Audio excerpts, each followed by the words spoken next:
श्री आदित्य ठाकरे. अध्यक्ष महोदय धन्यवाद. एक महत्त्वाच्या विषयावर ही अर्ध्या तासाची चर्चा इथे आपण करत आहोत, ती म्हणजे मुंबईतले उपकर प्राप्त इमारती, सेस बिल्डिंग, पगडी बिल्डिंग. काल पण हा विषय आणि सातत्याने आम्ही गेले अनेक वर्ष हा विषय मांडत आलेलो आहोत. मुंबईमध्ये जवळपास 14,800 या सेस बिल्डिंग्ज आहेत आणि या सेस बिल्डिंगमध्ये लाखो मुंबईकर राहतात.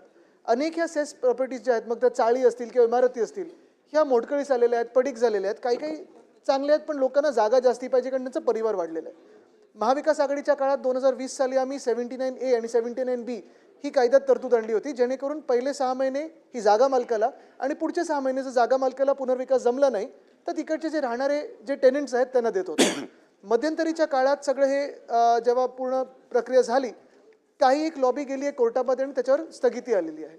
अध्यक्ष महोदय, आपल्या माध्यमातून मला मंत्री महोदयांना विचारायचे 2 स्पेसिफिक प्रश्न आहेत माझे, की हा जो तिढा निर्माण झालेला आहे कोर्टामध्ये तो एका शब्दावरनं झालेला आहे, कॉम्पिटंट अथॉरिटी.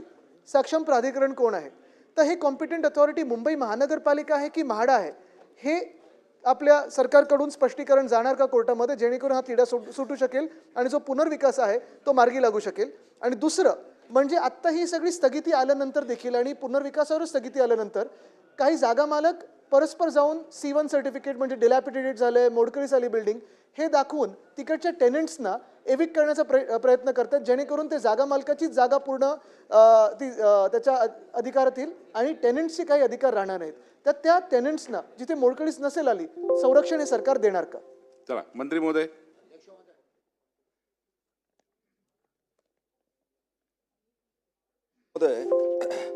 मुंबई शहरातल्या जवळजवळ 13,000 उपकर प्राप्ती इमारती संदर्भातली अर्धा तास चर्चा ह्या ठिकाणी सन्मान्य सदस्य महोदयांनी ठेवलेली आहे. आपण सर्वजण जाणतो की मुंबईतल्या सर्व इमारतींचं पुनर्वसन करण्याचं काम या ठिकाणी गृहनिर्माण विभागाच्या वतीने हातात घेण्यात आलेलं आहे आणि या संदर्भात कॉम्पिटंट अथॉरिटी कोण आहे 79A संदर्भात, त्याच्यामध्ये कॉम्पिटंट अथॉरिटी ही म्हाडा आहे. याच्यामध्ये सर्वात पहिले तर आपल्याकरता ही माहिती देतो की माननीय उच्च न्यायालयामध्ये हे प्रकरण सद्यस्थितीमध्ये आहे. कलम 79 अंतर्गत जी नोटीस आली होती त्या उच्च न्यायालयाला त्यांनी 28 जुलै 2025 रोजी स्थगित दिली. मग म्हाडानी त्याला सर्वोच्च न्यायालयामध्ये आपण चॅलेंज केलं, त्याच्यावरती सुनावणी देखील झाली, परंतु अजून उत्तर माझं त्याला स्थगिती मात्र अजून उच्च न्यायालयातून आपल्याला प्राप्त झाली नाही आहे. आपल्या म्हाडाच्या वतीनं त्या ठिकाणी ॲडव्होकेट तुषार मेहता हे बाजू मांडत आहे आणि पुढील सुनावणी ही 25 जानेवारी 2026 रोजी त्या ठिकाणी होणार आहे. तर निश्चितपणे आपल्याला याच्यावर स्थगिती मिळेल अशी अपेक्षा आहे. बोला. नेमका एक विषय झालेला आहे की कॉम्पिटंट अथॉरिटी. मंत्रीमध्ये एकदम आपण योग्य उत्तर दिलं की म्हाडाच असायला पाहिजे कारण तो कायदाच आपण तसा केलेला. पण त्या जे शब्दांकन गेलेलं आहे कोर्टामध्ये, कारण आमची पण सखोल चर्चा ह्याच्यात म्हाडांच्या अधिकाऱ्यांबरोबर झाली आणि इतर अधिकाऱ्यांबरोबर झाली, तर तिथे आपल्याला स्पष्टीकरण देणं गरजेचं आहे की सक्षम प्राधिकरण हे म्हाडाच आहे. आता काय झालं, ते कॉम्पिटंट अथॉरिटीवर तिथे सगळं अडकलेलं आहे आणि ते आपण बदलायला तयार नाही होत.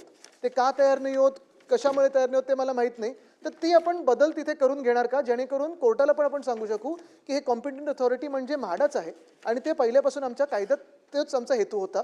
आणि दुसरा जो प्रश्न होता माझा की टेनंट्सना आपण संरक्षण देणार का, जेणेकरून जागा मालक त्यांना जबरदस्ती काढू नाही शकणार. मंत्री महोदय.